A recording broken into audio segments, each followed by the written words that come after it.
Bienvenue au bureau. Avant l'actu rapide et concentrée de la rubrique L'aperçu de la semaine, le journal de la voile vous emmène d'abord au Brésil. Au départ de la 11e Transat Jacques Vabre au Havre, les deux équipages des moins de 70 prévoyaient 2 semaines pour boucler les 5450 milles du parcours. En terminant lundi, après 11 jours de mer seulement, Gitana et Omaner bousculent tous les paris. Sébastien Josse et Charles Caudrelier mènent la course depuis le passage du Cap Finistère le 9 novembre et abordent le dernier sprint avec maîtrise. Mais alors que la fatigue s'accumule et que la fin de parcours est très complexe, Sidney Gavinier et Damien Foxall restent à l'affût pour exploiter la moindre faille. Rien n'arrête ces 4 guerriers dans une cavalcade effrénée vers Itajaí et on assiste à un final très serré. Initialement conçus pour des équipages de 6 personnes, les duos poussent leur machine à la limite. Lundi 18 novembre, Sébastien Josse et Charles Caudrelier arrivent en grand vainqueur au Brésil. Je pense qu'on avait un bon rythme, on a bien mené le bateau. Après, on a essayé de trouver le bon curseur par rapport à Sidney Gavinier qui aussi ça va appuyer sur le champignon. Mais on a toujours essayé de montrer qu'on pouvait être un petit cran au-dessus. La belle fête qui les attend à Itajaí est une juste récompense de leurs efforts. Chez les joueurs virtuels, Koussi Koussa tient un léger avantage sur le reste de la troupe.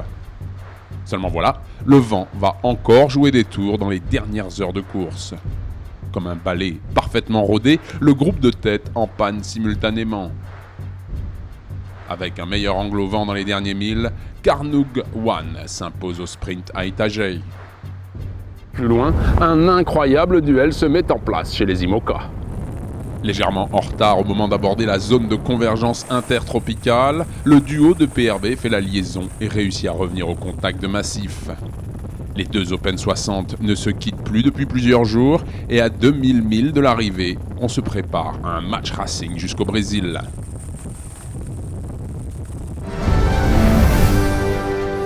Nous restons au Brésil, mais cette fois dans un stade nautique à Florianopolis. Après 190 régates courues cette année, les Macmillan barreurs de The Wave Muscat devient le premier skipper à remporter 2 fois les Extreme Sailing Series. Extrêmement heureux, soulagé même, ça va sans dire. C'était un vrai combat en mer et nous avons dû être absolument irréprochables aujourd'hui pour l'emporter. Le skipper, Leigh Macmillan, a de quoi se réjouir.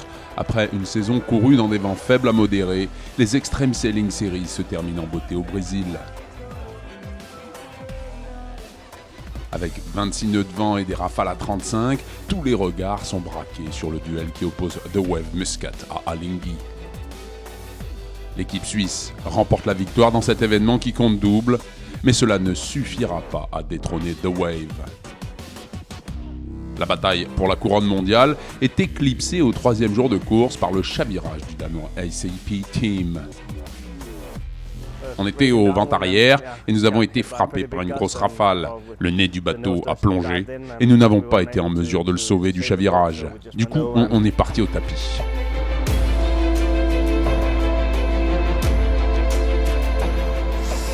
C'est très décevant et un grand revers pour nous, mais heureusement, personne n'est réellement blessé, c'est ça qui compte.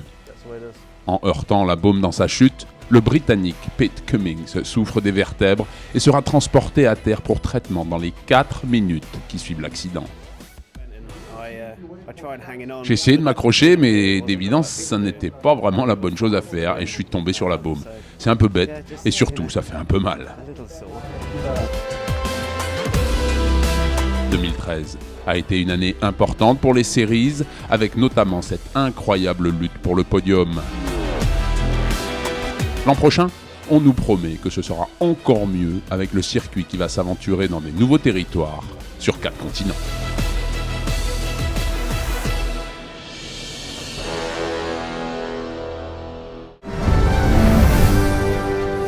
Une actualité rapide et concentrée pour la rubrique L'aperçu de la semaine. C'est parti.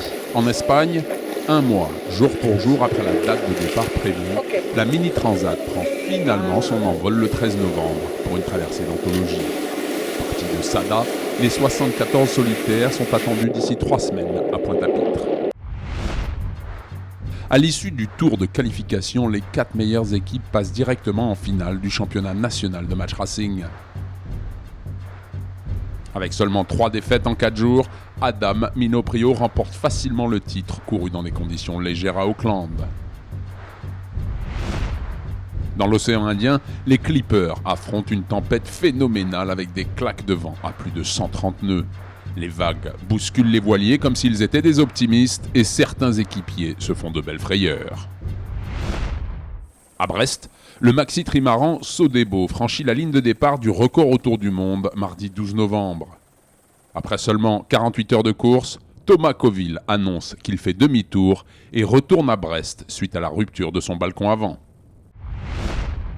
À Lorient, la Canadienne Mylène Paquette est accueillie mardi 12 novembre au ponton de la Cité de la Voile. Partie le 6 juillet de Halifax au Canada, elle aura mis 4 mois à traverser l'Atlantique à la rame, à bord de son canot de 7,30 m. Rendez-vous la semaine prochaine, même heure, même endroit. D'ici là, au revoir et bon vent.